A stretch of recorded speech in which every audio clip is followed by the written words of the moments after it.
Herkese yeni vlogdan salamlar. Bugün birlikte pikniğe gedirik. Tabii ki de sizler de yanımda götürürüm.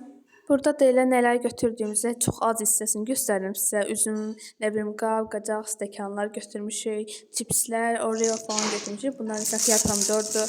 Hamısını götürdüklərimizi sizə göstərirəm burada.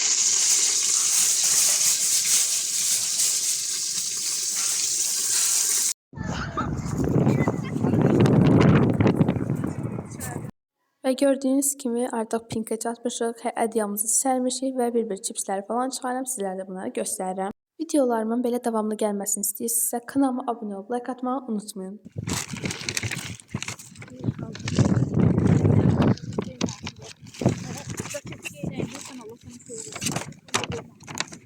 Bunlar qalsın belə.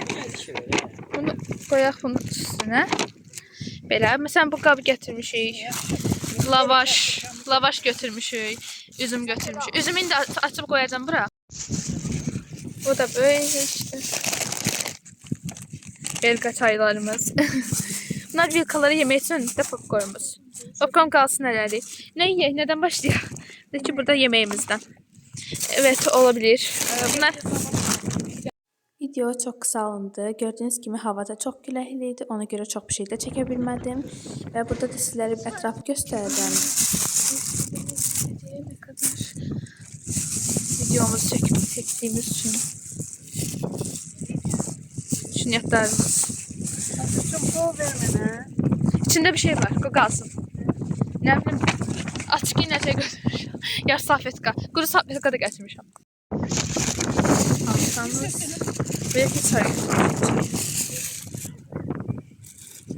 Evde zaten gösterdiğim kimi burada da sizlere gösteririm. Odur ki biz katlet ve kartof getirmiştik. Onları düzüp beləncə lavaşın arasına koyup yeyirik. Bu videonun hansı hissəsi ən çox bəyənsiniz rəylərdə yazın. Katlet çörək. Xiyar pomidor.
Ve burada da gördüğünüz gibi kardeşimle birlikte voleybol oynuyoruz. Aslında çok oynayabilmədik.